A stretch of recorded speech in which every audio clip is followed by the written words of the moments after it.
So, we're in our apartment, Colleen's sleeping. Girls' night.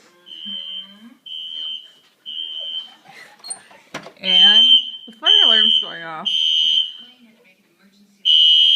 We're not really sure what we're supposed to do. It's like 11 p.m. No one else is doing anything. I met my neighbor for the first time. He went back to bed. There's a couple of people standing outside. Ow, I'm stuck on the chair. Those two.